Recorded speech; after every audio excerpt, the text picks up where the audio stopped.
एही वीडियो रे आमे विटामिन उपरे आलोचना जारी रखिबा। गत थर आमे विटामिन ए, बी आउ सी रो कार्य एवं तार उच्च विषय रे पढ़िथिले। वर्तमान आमे एही वीडियो रे विटामिन डी, ई आउ के विषय रे आलोचना करिबा। एबे चलो आरंभ करिबा। मनीष को सर्वदा शक्तिशाली हाड़ गुड़िकर आवश्यकता अछि। काहेकि ना आमे चालिबा, बसिबा, दौड़िबा, ठिया हेबा सबुतिपाई आमको शक्तिशाली हाड़र आवश्यकता होइथाय। एठी आमे दांत विषय रे केबे भी भूली जिबा नाही। काहेकि ना आमको चोबाबा पाई दांत निहाती आवश्यक। खाद्य को जदि चोबाई कि न खाइबा ताहले खाद्य सहजरे हजम हेबो नाही। तेणु आमर हाड़ आउ दांत को शक्तिशाली रखिया पाई किए साहाय्य करिथाय? एबे तुमे माने निहाती जानि पारुथिबो किए साहाय्य करे ना विटामिन डी साहाय्य करिथाय। ताहले एबे चलो आमे विटामिन डी विषय रे पढ़िबा। प्रथमे देखिबा एहार कार्य कौन ना एहा हमको कैल्शियम ग्रहण करिबारे साहाय्य करिथाय बा कैल्शियम को शोषण रे साहाय्य करिथाय, जहा कि शक्तिशाली हाड़ और दांत दुईक पई अत्यंत गुरुत्वपूर्ण अटे। कैल्शियम हेउची एक खनिज लवण। ए खनिज लवण कौन ता विषय आमे परे पढ़िबा। दुर्बल दांत साहाय्य रे चोबाइबा चामच साहाय्य रे काठ काटिबा परि होइथाय, जहा कि केबे भी संभव नुहे। ताले एबे चलो आमे विटामिन डी युक्त खाद्य कौन कौन आमे देखिबा बा विटामिन डी केउ खाद्य रे रहिछि ताहा आमे देखिबा। ताहले विटामिन डी रो उत्स कौन कौन ना प्रथम उत्स हला सूर्यालोक। एहार सबुठारु बड़ उत्स हेउछि सूर्य। स्पष्ट भाबरे कहिले आमे प्रत्यक्ष भाबरे विटामिन डी सूर्यंग थारु पाई न थाउ। जेतेबेले सूर्यंगर किरण आम चर्म उपरे पड़े ताहा आम शरीर को विटामिन डी तैयारी करिबारे साहाय्य करिथाय, किंतु सूर्य किरण आमको डायरेक्ट विटामिन डी देई न थाय। एहा आमको विटामिन डी तैयारी करिबारे साहाय्य करिथाय।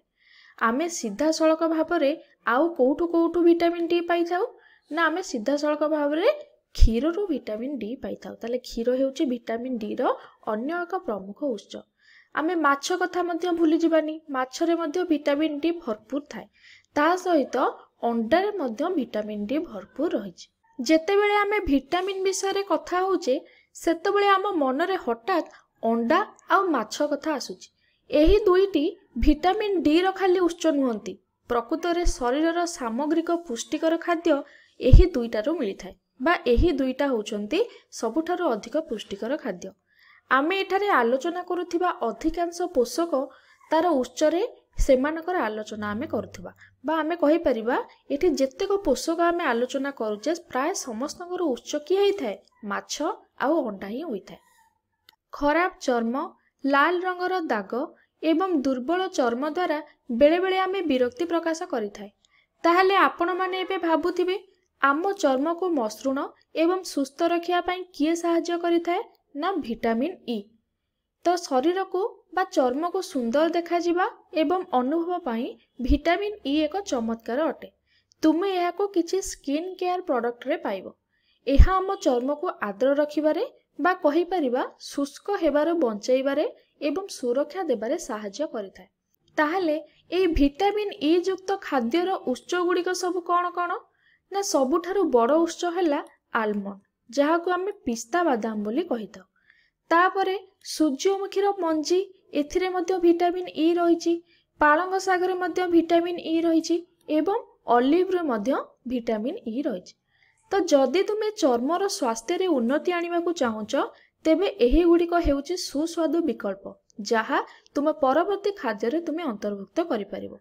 अरे तुमे क्षत विक्षत हेलो किंबा जानरू खसी पड़िलो कि ताहले जमा व्यस्त हो नाही। तुम पाखरे जदि विटामिन के अछि ताहले तुमरो किछि क्षति हेबो नाही। तुम शरीर रक्त जमाट बांधी रक्तस्राव बहुत जल्दी बंद होई जिवो। तेणु जदि तुम पाखरे पर्याप्त परिमाण रे विटामिन के अछि तेबे से क्षत विषय रे भाबी व्यस्त होबा किछि आवश्यक नाही। केवल क्षतर भल भाबरे ड्रेसिंग करी जत्न नियो। विटामिन के आम शरीर रक्त जमाट बांधिबा बा रक्तस्राव को बंद करी क्षत को जल्दी भल करिवारे साहाय्य करिथाय। आमे केवल तटस्थ ही रहिले हबनी। आम शरीर को सुस्थ करिया पाई विटामिन के युक्त खाद्य हमको भरपूर खाइबा को पड़िबो। ताले केउ केउ खाद्य रे विटामिन के अछि एबे चलो देखिबा। प्रथमे हेला पालंग साग। पालंग साग रे विटामिन के भरपूर थाए। तापरे हैला मांस, मांसरे भी विटामिन के थाए एवं पत्रकोबी बा बंधाकोबी जाको आमे कहूचे सेथरे मध्य विटामिन के भरपूर थाए। आपणक हातर कटा क्षत हेउ किंबा आभ्यंतरीण क्षत हेउ विटामिन के सबुति पई बहुत गुरुत्वपूर्ण अटे, कारण यह रक्तस्राव बंद करिवारे साहाय्य करिथाए। तेबे आज ठारू एही सबु खाद्य आपणक दैनंदिन जीवन रे आपणक भोजन रे अंतर्भुक्त करंतु, ताहाले तुमको रक्तस्राव बंद होबो, बेसी रक्तक्षय हेबो नाही। एही वीडियो रे आमे अनेक प्रकार विटामिन विषय रे पढ़िले, सेमानकर कार्य देखिले एवं सेमानकर उच्च मध्य आमे आलोचना कले।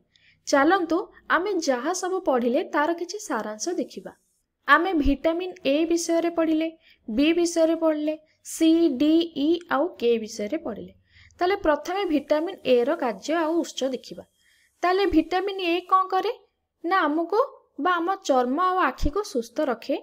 आउ उच्च तार कोन कोन ना अमृतभंडा, गाजर, क्षीर आउ आंब। परवर्ती विटामिन कौन है ना विटामिन बी, तार कार्य कौन है ना यह हृत्पिंड को सुस्थ रखे, शरीर विभिन्न कार्य रे यह सहायक होइथाय। ताहार उच्च कौन ना शिंब जातीय बा छुई जातीय खाद्य, चिना बादाम बा पिस्ता बादाम, गोटा शस्य जार चोपा छड़ा होई न थाए जेमति गहम, जो आमे कहे कि तंतु जातीय खाद्य, एवं मंजी एवं दुग्ध जातीय द्रव्य। तापरे आमे देखिले विटामिन सी, तार कार्य कौन ना रोगरू रक्षा करिथाय। रोगरू आमको जीवाणु माने आक्रमण करिया सहित से ई कोन करे ना जीवाणु मानक सहित फाइटिंग करिथाय एवं आमको रोगरू रक्षा करिथाय। आ उच्च कोन थिला ना अळा, पिजुली, कंचा लंका, कमला आउ लेंबू। तापरे विटामिन डी रो कार्य कोन ना दांत और हाड़ पई ये कैल्शियम पोषण देइथाय बा कैल्शियम शोषण करिथाय, जहा को आमे कहे कि कैल्शियम अब्जॉर्ब करिथाय। उच्च कोन ना सूर्यालोक, क्षीर, माछ एवं अंडा। तापरे आमे पढ़िथिले विटामिन ई, तार कार्य कौन ना यह चर्म को मसृण और नरम रखे। तार उच्च कौन ना पिस्ता बादाम, सूर्यमुखी मंजी, पालंग आउ ऑलिव। तापरे आमे पढ़िथिले विटामिन के, तार कार्य कौन ना यह रक्त जमाट बांधी रक्त स्रोत को रोकी थाए। उच्च कौन ना पालंग, बंधाकोबी आउ मांस। ताहले एही सबु थिला विटामिन मानकर सारांश। तुमे मन रखिछ कि मु वीडियो जेतबेले आरंभ करिथिली तमनको गोटे प्रश्न पचारिथिली, गोटे सूर्य विषय प्रश्न करथिली कि कहिथिली कि सूर्य हेउचंती ब्रह्मांडर सबुठारु बड़ रोसैया। आशा करूची एबे तुमे माने जानि पारुथिबो मु कोन पई एहा कहिथिली। जदि तथापि तुमे माने जानि पारुन ताहले विटामिन डी वीडियो को आउ थरे देखिनियो, ताहले तुम उत्तर तुमे आराम रे पाई जिवो। वर्तमान तुम मानको मु गोटे इंटरेस्टिंग काम देबी कि जेतेबेले तुमे खाइया पाई बसुच, तुम आगे प्लेट रखाला, केवल खाइबारे ध्यान केंद्रित न करी एक कागज आ कलम धर एवं सेथिरे लेख यही खाद्य पदार्थ रे कौन कौन सब विटामिन रही एवं चिंता कर कि यही विटामिन गुड़िक किपरि आम शरीर को साहाय्य करुछि एवं तार सब उच्च गुड़िक कौन आउ थरे मन पकाओ। यह तुम भोजन को गोटे पोषण रे एक शिक्षा रे परिणत करिवो।